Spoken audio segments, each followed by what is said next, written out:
Hey guys, it's Lee. What's up? I hope you're good. Welcome back to my channel, and welcome to the books I have read in December.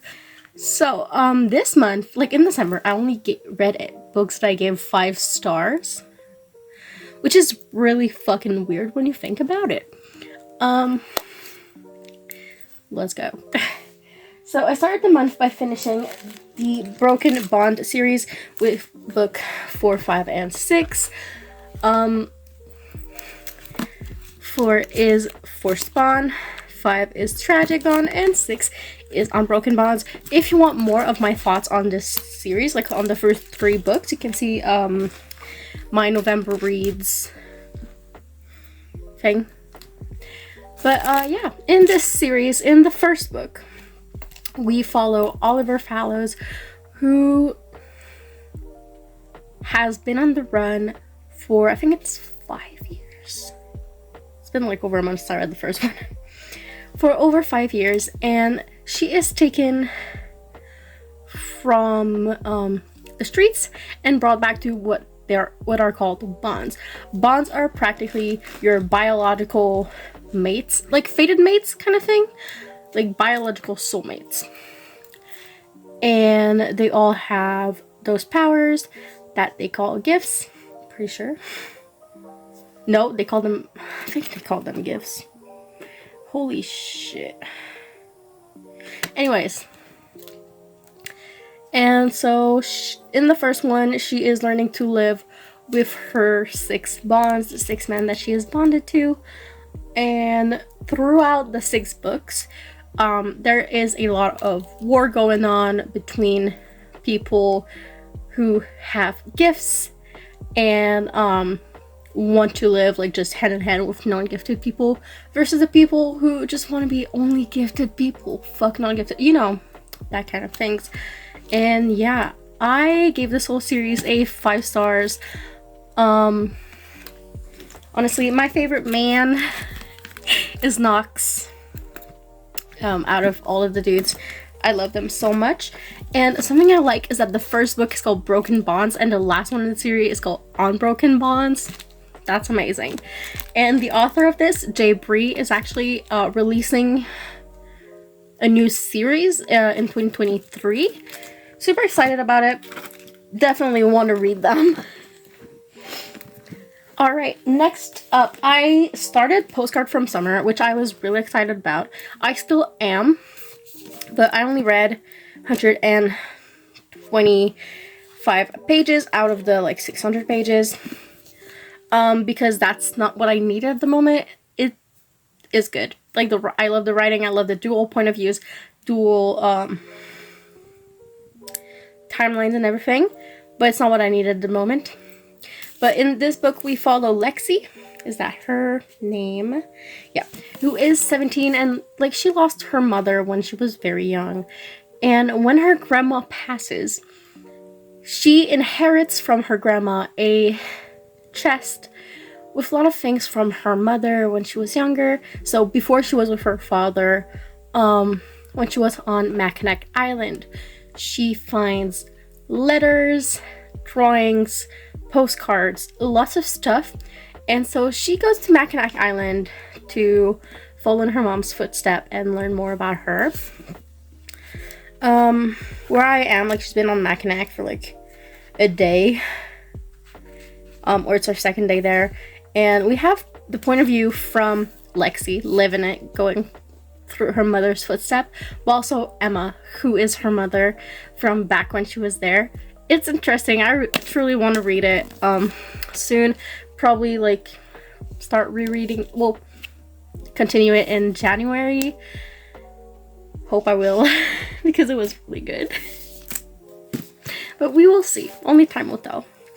And so, as I said, Postcard from Summer was not what I needed, and I was starting to be in a reading slump, and I love reading, but I wouldn't read as much as I wanted to read, and felt that I wanted to read. So, the only thing I do, like I need when I'm in that mood, rom-coms. These are the 4 I've read. And I finished. I'm currently reading another one that I'm gonna show you. And I'm gonna read even more. And I have a rom-com reading vlog coming up that I'm filming while reading these. So I started with the two Lily Gold books that I hadn't read yet, which were Three Swedish Mountain Men and Nanny for the Neighbors. I gave them both 5 stars. Loved them. They're not my favorite of hers. Well, Three Swedish Mountain Men is definitely my second favorite of hers. My favorite was Faking with Benefit, and then Three Swedish Mountain Men, and then Nanny for the Neighbor and Triple Duty Bodyguards are like equal. And she's having a 5th book coming out in the spring, and I'm very excited. Okay, now let's go about the books. So in Three Swedish Mountain Men, we follow Daisy, who has a scandal happening in her hometown, and to escape it, she goes to Sweden. Like in the North Circle of Sweden, I think that's how they said it. And on her first day there, she gets in a car accident while trying to while swerving to not go straight to a moose. And then 2 of the dudes, because Lily Gold is always like a Reaver's harem with 3 guys, 2 of the 3 dudes actually find her, and they pick her up and tow her car, and they bring her to their cabin because their 3rd roommate is a doctor. And they're like, oh yeah, like, when we can, we're gonna bring her car and whatever. And so she stays at their cabin with them. And they get snowed in, actually, because there's a huge fucking snowstorm, which is why they were the one to tow her car and not, like, let, like, company do it.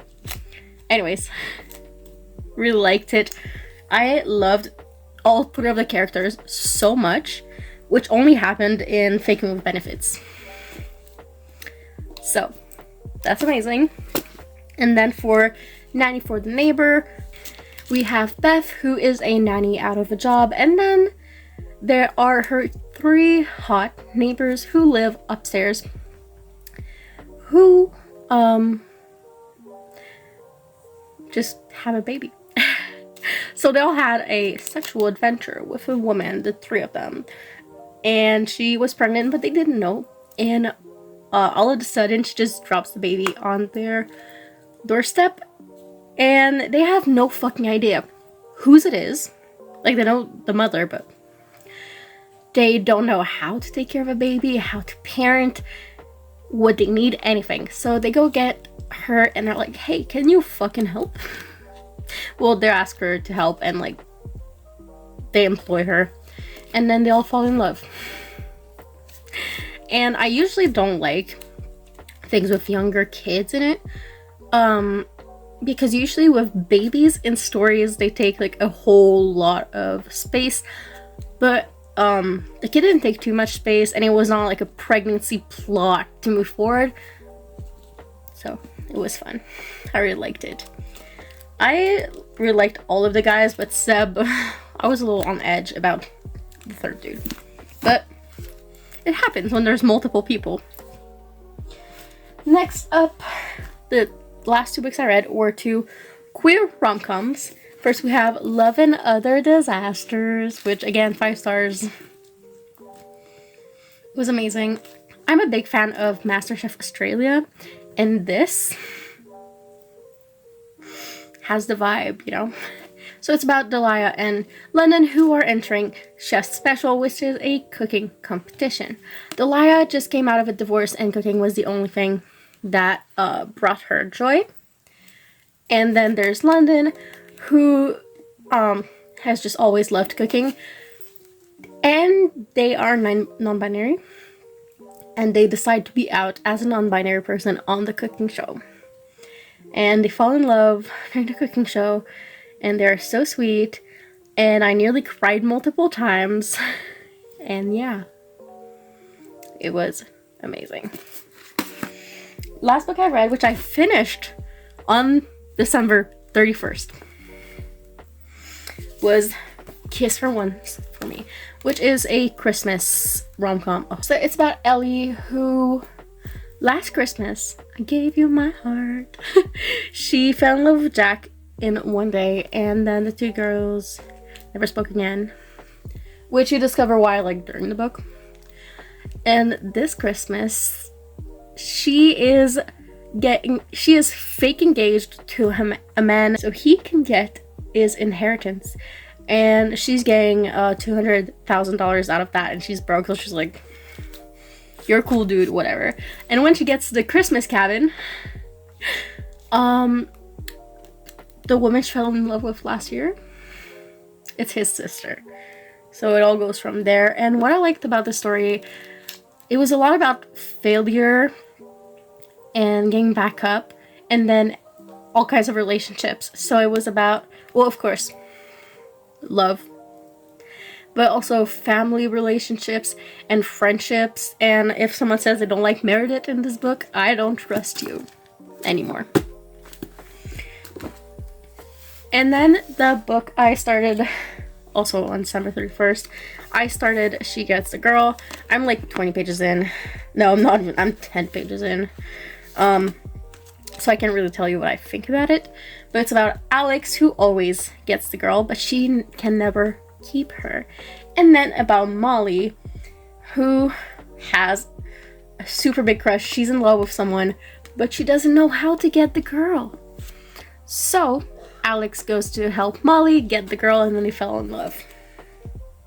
That's like all I know about it, and I'm very excited to keep going with it. So hope you enjoyed the video, and I'll see you in the next one, which is my January TBR. See y'all.